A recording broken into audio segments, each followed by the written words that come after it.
Bismillahirrahmanirrahim. Bismillahirrahmanirrahim.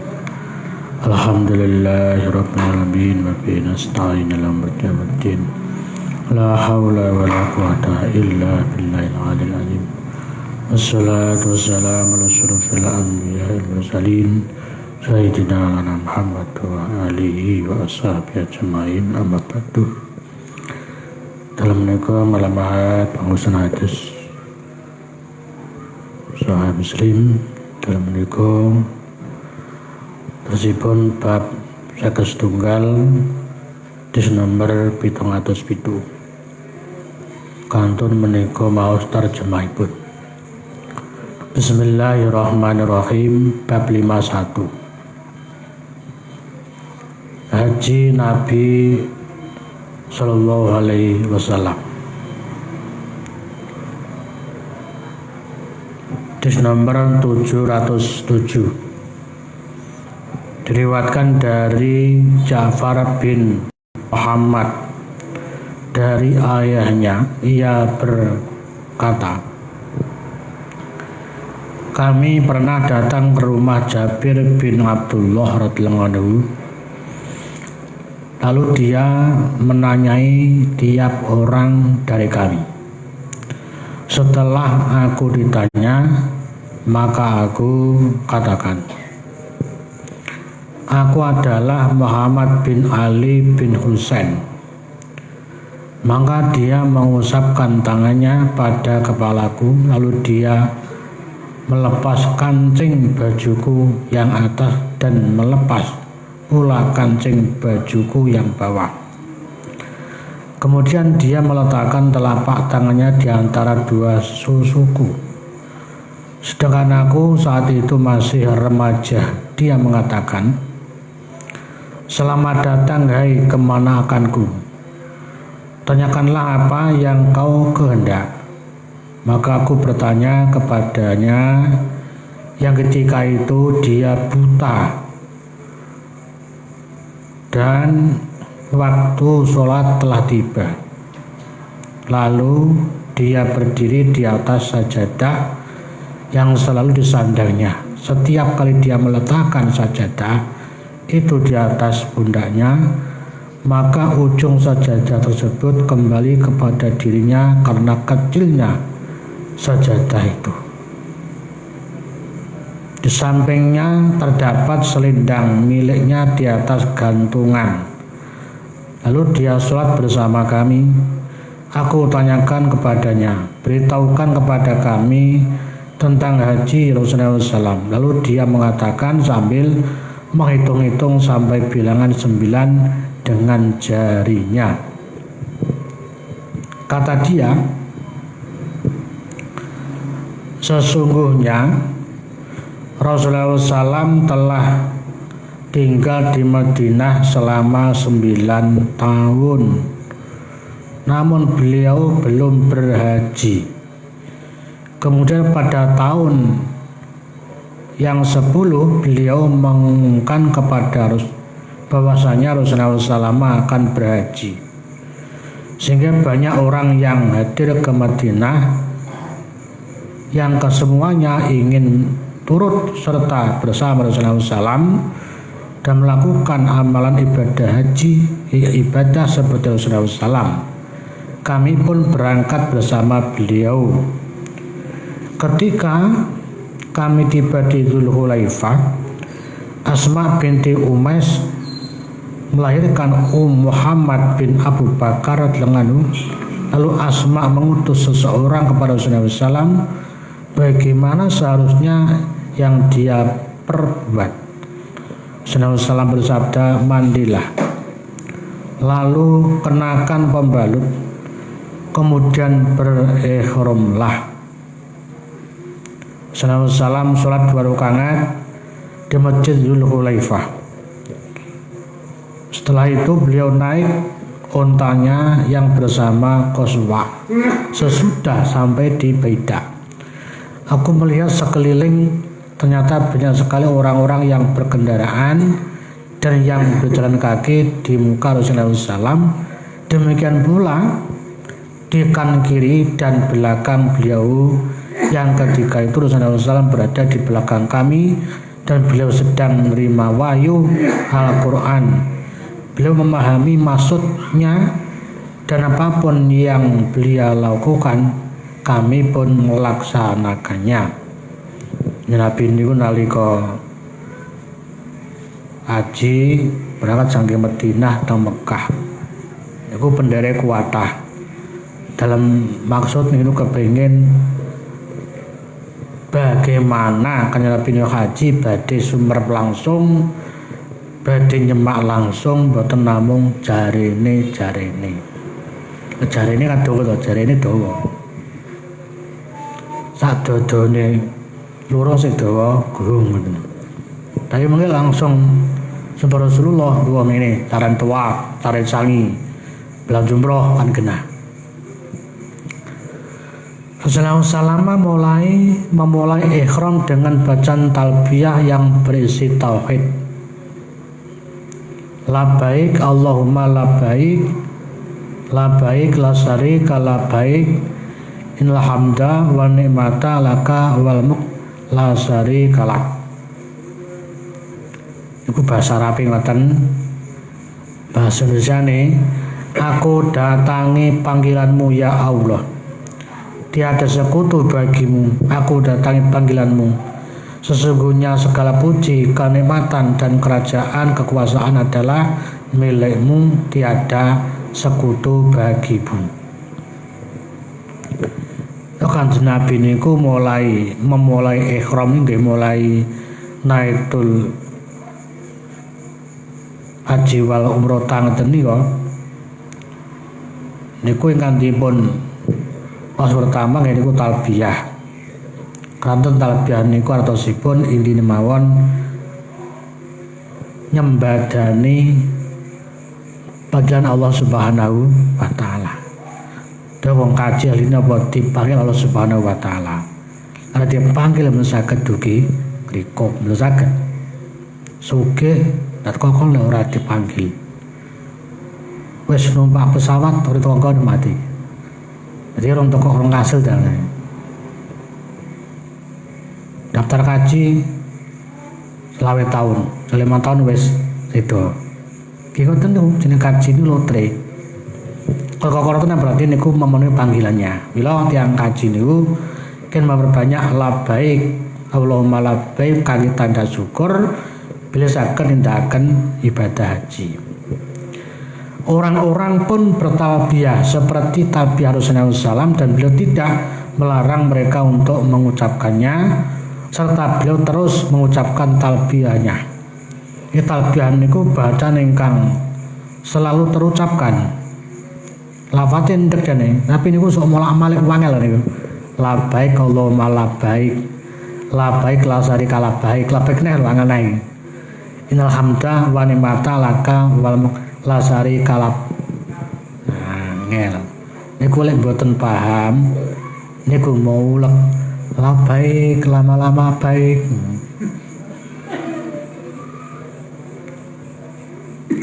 Kata Jabir, denganmu kami tidak berniat melakukan untuk berhaji. Kami belum mengenal umroh. Setelah kami sampai di Baitullah bersama Rasulullah SAW, beliau mengusap mencium Hajar Aswad. Beliau tawaf dengan berlari kecil 3 kali dan berjalan biasa 4 kali. Lalu beliau masuk ke makam Ibrahim alaihissalam. Kemudian beliau membaca ayat, jadikanlah makam Ibrahim sebagai tempat sholat. Wattakhadhu min maqam Ibrahim musholla niku. Terus Nabi niku sing pertama maos talbiyah ngoten riyen. Bar talbiyah nutup Hajar Aswad, bar niku tawaf berlari kecil ping 3. Dadi keras mlakune, pelaku biasa ping 1. Lajeng mlebet teng makam Ibrahim ngucapaken wattakhadhu maqam Ibrahim musholla. Niki langkai ngoten langkai. Beliau menempatkan posisi makam di antara dirinya dengan Baitullah. Ayahku mengatakan yang penuturannya itu tidaklah aku ketahui 2 rakaat tersebut. Salam membaca surat Qul huwallahu ahad Allahus samad. Nah terusé kali kul ya ayyuhal kafirun. Ngoten niku langkahipun. Kemudian Rasulullah SAW kembali lagi ke Hajar Aswad. Lalu beliau mengusap, menciumnya. Jadi pun cekap wau nggih. Tawaf balik teng ubengan terakhir teng Hajar Aswad nutup malih. Ini maosipun kul ahad kali kul al kafirun. Terakhir niku. Setelah itu beliau keluar melalui pintu menuju sofa. Ketika telah dekat ke sofa, beliau membaca ayat yang artinya sungguhnya sa'i antara sofa dan marwah adalah sebagian dari tanda-tanda kebesaran Allah. Ayatnya inna sofa wal marwata min sanga irilah niki puntuki tempatipun sa'i. Beliau melaksanakan sa'i mulai dari sofa ini coreng setati. Beliau naik ke sofa sehingga bisa melihat Baitullah. Lalu beliau menghadap kiblat dengan mengucapkan kalimat yang mentauhidkan dan mengagungkan Allah. Beliau mengucapkan la ilaha illallah wahdahu la syarika lahul mulk wal hamdu wa huwa ala kulli syai'in qadir.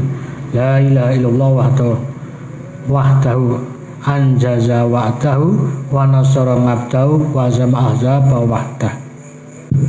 Niki nalika wonten nggih niku sofa di kalimat tauhid malih. Tidak ada Tuhan selain Allah, dialah satu-satunya, tiada sekutu baginya, kekuasaan dan segala puji adalah miliknya, dan dia maha kuasa atas segala sesuatu. Tidak ada Tuhan selain Allah, dialah satu-satunya, dia menepati janjinya, menolong hambanya dan menghancurkan musuh-musuhnya dengan sendirinya. Niku artosipun ayat kalau wau.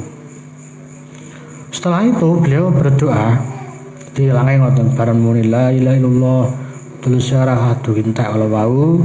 Lajeng setelah itu beliau berdoa dengan ucapan tersebut diulanginya sampai 3 kali. Jadi bareng donga muni la ilaha illallah kalau wau ping 3. Lalu beliau turun ke marwah. Jadi pas muni-muni wonten sofa wau medun teng marwah. Sampainya di lembah beliau berlari kecil atau bersa'i. Ketika kami telah naik ke bagian atas, beliau berjalan biasa sampai beliau tiba di marwah.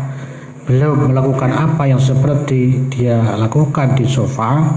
Ketika beliau mengakhiri sa'i di marwah, beliau mengatakan, seandainya aku belum melakukan apa yang telah aku lakukan, tentu aku tidak membawa hewan hadiu, dan ibadahku tadi aku jadikan sebagai umroh saja. Karena itu barang siapa tidak membawa hewan hadiu, maka hendaklah dia bertahlul dan hendaklah dia jadikan ibadahnya yang tadi itu sebagai umroh.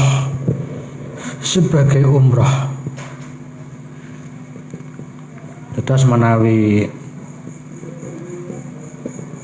mboten beto kewan hadiu, kewan sembelihan, niku kan bertahalul. Terus sing aman kalau dianggap niku sebagai ibadah umroh, mboten kaji. Suraqah bin Malik bin Jusum berdiri lalu bertanya, ya Rasulullah, apakah untuk tahun ini saja? Demikian itu ataukah seterusnya? Maka Rasulullah SAW memancarkan jari-jarinya yang satu dengan yang lain, kemudian bersabda, umroh menyatu dengan haji. Beliau ucapkan itu 2 kali, tidak untuk tahun ini saja, tetapi untuk seterusnya. Maksudnya amalan haji umroh niku amal yang tidak terpisah. Jadi ku terus, maksudnya setengah rapi yang ngono terus, taring ngoten terus, ngoten. Jadi caranya terus, betul kata wong niki tok mboten. Jadi amal haji niku padha mawon, sami ngoten maksudnya sami. Betul ganti tahun mboten. Mboten ganti repot e. Tanggale sampun maton nggih. Bulannya sampun maton iki haji. Lah umroh itu di dalamnya. Sementara itu Ali radhiyallahu anhu datang dari Yaman dengan membawa hewan kurban Nabi sallallahu alaihi wasallam, lalu dihadapati Fatimah termasuk orang yang bertahalul. Fatimah mengenakan pakaian yang bercelup atau berkelir dan memakai celak mata. Maka Ali radhiyallahu anhu melarang Fatimah berbuat demikian. Kata Fatimah, ayahkulah yang menyuruhku begini. Yang perbedaan ya, Fatimah maca nama pakaian sing betul-betul berkelir, jadi pun betul pakaiannya krom sama celak moto dia malih mripate apik ngene ya digiring-giring ngoten nika malih kaya mripat apa ngono kae. Temu Ali menging aja ngono. Jawabe Fatimah, lah bapakku nyuruh engkon ngene iki ya. Dia kalah karo apake. Kata Jabir, Ali radhiyallahu anhu pernah mengatakan di Irak ini Irak, dan aku pergi menemui Rasulullah SAW untuk meminta fatwa atas apa yang telah diperbuat oleh Fatimah. Lalu aku kututurkan kepada beliau bahwa aku melarang Fatimah seperti itu. Rasulullah SAW menjawab, Fatimah benar.